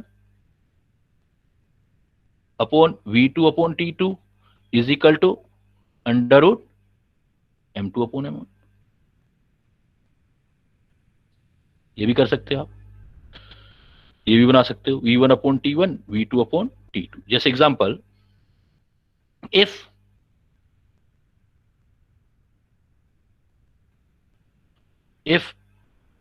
CH4, यहां से कर दो 10 millilitre CH4 gas is diffused in 5 minutes, then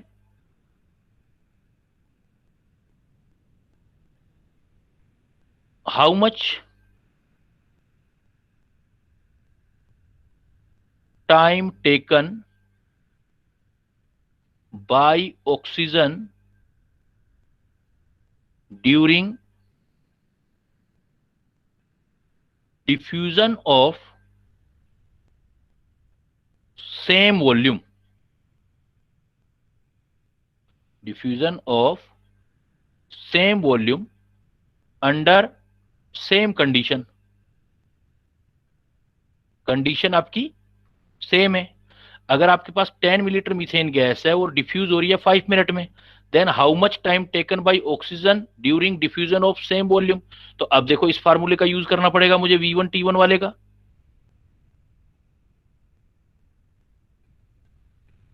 तो अब मैं क्या फार्मूला लिखूंगा? V1 upon T1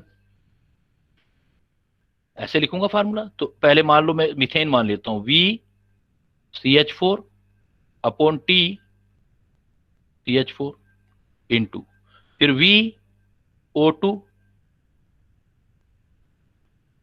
T O2 equal to under root M CH4।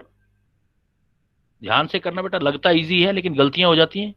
M O2, अब कह रहा है वॉल्यूम तो सेम है, 10 मिलीलीटर CH4 है और सेम वॉल्यूम कह रहा है, तो वॉल्यूम तो कैंसिल हो गया। तो मेरे पास बच क्या गया? TO2 TCH4 is equal to MO2। तो इसका देखो MO2 का मोलर मास सार रखते जाओ, फार्मूला तो आ गया अब आपके पास, MO2 MCH4। तो TO2 निकालना है आपको, इधर करते हैं, TO2 निकाल लो। TCH4 दे रखा है 5 मिनट, MO2 32 है, मीथेन ये कितना है आपका मीथेन, 12 और 4 16 है, तो 16 टू जा 32, √2 की वैल्यू आती है आपको, कितना होता है √2 का वैल्यू? 1.414। 1.414 इंटू 5 कर देना, इतना सेकंड आंसर आ जाएगा आपको। तो आप R की value V1 T1 upon V2 T2 का भी यूज कर सकते हो। और इसकी स्पेशल केस में वॉल्यूम, अगर आपको पता है वॉल्यूम होता है cross section area into time, तो अगर volume cross section area same हो, if cross section area is same, then आप ये फार्मूला यूज कर सकते हो, L1 upon T1 L2 upon T2 is equal to √M2 upon M1। L क्या होगा? ये डिस्टेंस ट्रेवल्ड होगा by gas, distance travelled by gas, क्योंकि वॉल्यूम की जगह क्या रखूंगा मैं? Cross section area into distance, D या L कर दो कुछ भी, तो A जो ऊपर आएगा वो नीचे आएगा ऊपर, तो कैंसिल हो जाएगा। तो सीधा याद भी रख सकते हो, L1 upon T1 is equal to L2 upon T2 is equal to M2 upon M1। कैसे? इसका भी एग्जांपल बताता हूं, पहले ये क्लियर करो। ये क्लियर हो गया यहां तक? चलूं आगे? Yes sir. ये देखो, ऐसा प्रॉब्लम कब L कब यूज करोगे? सपोज एक डायग्राम से क्वेश्चन करते हैं अपने।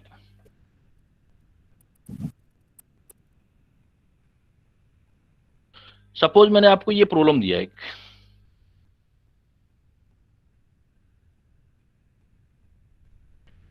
सर थोड़ा सा नीचे कर दो।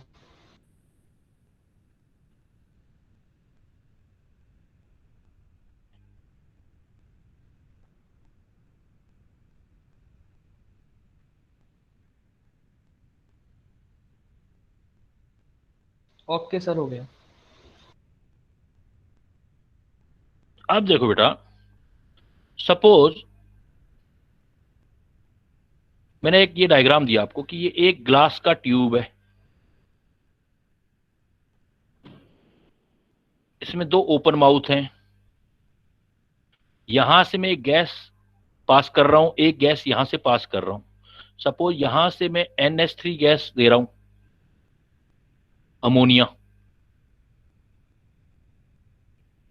और यहां से जो मैं गैस दे रहा हूं सपोज HCl गैस दे रहा हूं। कहीं पर जाकर के ये प्रेशर, इस साइड पे प्रेशर 1 atm है, इधर प्रेशर मैंने 2 atm ले लिया, टेम्परेचर कांस्टेंट कर दिया, बीच का डिस्टेंस 10 सेंटीमीटर ले लिया सपोज मैंने, और टेम्परेचर कांस्टेंट है। मुझे यहां कहीं पर कोई ये दोनों गैसेस मिक्स हुई, तो यहां पर white fumes appear first.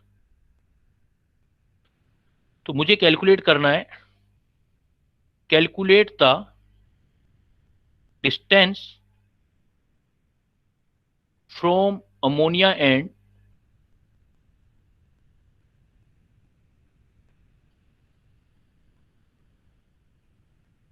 where white fumes appear first। सबसे पहले व्हाइट फ्यूम हुआ, तो व्हाइट फ्यूम का मतलब क्या होगा बेटा? इधर से अमोनिया पास होगी, इधर से HCl, ये जाके एक जगह मिलेंगी, जहां पर ये मिलेंगी NH3 प्लस HCl। अब सॉल्यूशन देखो, जहां पर ये मिलेंगी वहां पर मिलेगा, बन जाएगा NH4Cl, और यही जो होता है वो व्हाइट फ्यूम्स होते हैं। तो हम एज्यूम कर लेते हैं कि सपोज यहां से x सेंटीमीटर पर ये बना। सॉल्यूशन में चलते हैं,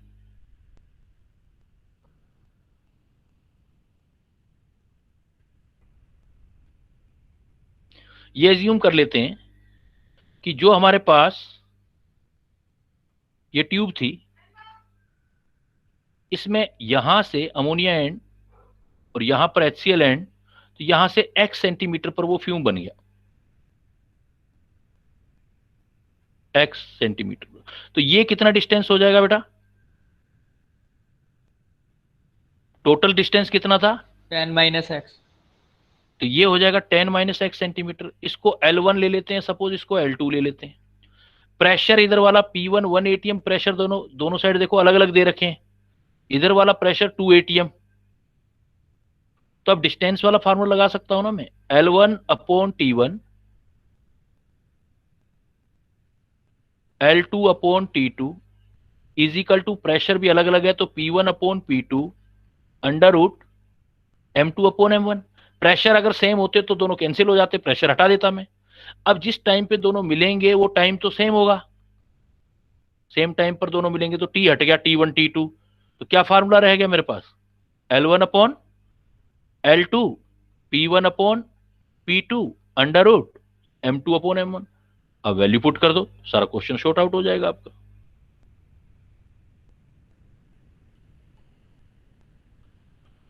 तो क्या आएगा, L1 क्या लिया आपने x, L2 कितना है हमारे पास 10 minus x, P1 1 ATM P2 2 ATM, M2 आप 1 इसको ले रहे हो 2 इसको ले रहे हो, NH3 HCl वाला तो इसका हो जाएगा 35 36.5, M1 17। अब देखो आप, अगर मैं इसको कैंसिल करूं तो 17 टू जा अप्रोक्सीमेट 34 पर जाएगा, ये 2 से थोड़ी सी वैल्यू ज्यादा चली जाएगी, अप्रोक्स 2 पर हो गया। तो बेटा अंडर रूट 2 की वैल्यू कितनी होती है 1.4, तो मैं थोड़ी सी वैल्यू ज्यादा ले लेता हूं, अप्रोक्स आंसर आ जाएगा 1.5। तो इस इक्वेशन को सोल्व कर लो तो क्या आएगी 2x upon 10 minus X is equal to 1.5, 2x 15 1.5x, तो ये इधर आ गया 3.5x इज इक्वल टू 15, तो x is equal to 15 upon 3.5। तो ये देख लो कितने पे कैंसिल होता है, 5 7 जा 35 और 5 3 जा 15, 30/7, 30/7 की वैल्यू निकाल लो, 7 4 जा 28 टू 4.3 सेंटीमीटर आ जाएगा। तो अगर हमें क्रॉस सेक्शन एरिया सेम दे रखा है, जैसे ये ट्यूब दे रखी है इधर और इधर, तो ए सेम हो जाएगा, तो हम सीधा एल से सोल्व कर सकते हैं, L1 upon T1 is equal to L2 upon T2, ये रेट हो जाएगा। प्रेशर अगर सर T1 T2 इक्वल कैसे है? तो समझ नहीं आया जिस टाइम पे मिलेंगे वो तो वही टाइम होगा ना बेटा। सर। ऐसा भी तो हो सकता है T1 के 4 सेकंड हो और T2 के 6, तो इक्वल कैसे हुए? हमें तो वो टाइम निकालना है जिस टाइम पे दोनों की रिएक्शन हो रही है, तो रिएक्शन में दोनों मिक्स हो रहे हैं तो सेम टाइम भी तो लेना है दोनों के लिए। ये थोड़ी टाइम निकालना है कि कितने टाइम में वहां आ रहा है, हमें क्या निकालना है, कैलकुलेट द डिस्टेंस जहां पर व्हाइट फ्यूम्स अपीयर हो रहा है। यस सर, समझ गया। जहाँ गैस बनेगी, तो गैस जिस टाइम पे बनेगी वो तो दोनों मिलेंगे तभी बनेगी, तो दोनों सेम टाइम पे गैस बनाएंगे। सपोज मतलब 2 स्टूडेंट हैं, एक का घर कहीं भी है एक का घर कहीं भी है, लेकिन स्कूल पहुंच रहे हैं और स्कूल पहुंच के दोनों हाथ मिलाते हैं, तो वो मान लो 10:02 पे हाथ मिला रहे हैं, तो वो टाइम तो दोनों का सेम हुआ ना। यस सर, सेम है। तो वो मीटिंग वाला टाइम लेना है आपने यहाँ पर टाइम। क्लियर? तो ये बेटा आपका काफी इंपॉर्टेंट है, इस पर सबसे ज्यादा प्रोबेबिलिटी होती है क्वेश्चन आने की, Graham's law of diffusion. Clear? तो that's all about the today class. फिर नेक्स्ट क्लास में देखते हैं बेटा, और डीपीपी कर लेना पिछली, मैं इसके भी क्वेश्चन ऐड कर दूंगा अब।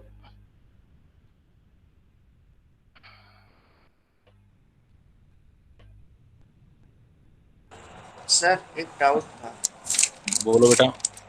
सर जैसे जब आपने बताया था कि जो गैस एस्केप है उसके अंदर हमने दोनों टाइप पे वॉल्यूम इनिशियली लिया था, लेकिन जो सर आपने पहले वाला जो क्वेश्चन करवाया था उसके अंदर ने वी इनिशियल और वी फाइनल को लिया था, फिर उसमें भी तो कंटेनर सेम ही था।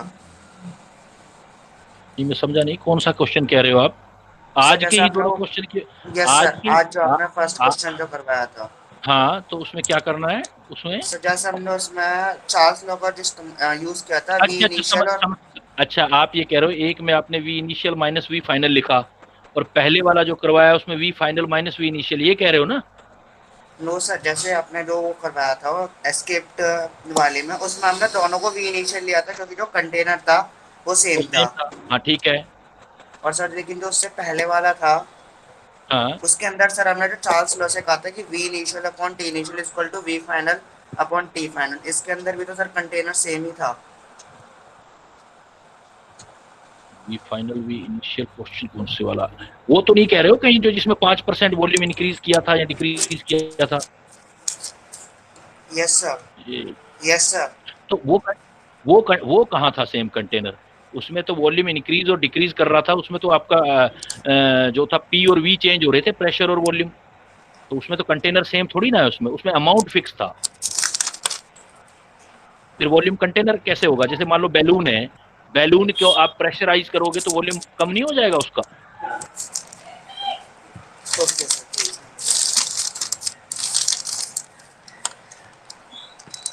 सर हम्म। सर एक क्वेश्चन पूछना था। अब बेटा अब नेक्स्ट में पूछना, क्योंकि अभी मैं जो है ना दूसरा क्लास आ रहा है मेरा, अभी आज दूसरा भी है, ठीक है? नेक्स्ट में डाउट को दूंगा ना, उसमें पूछ लेना आप।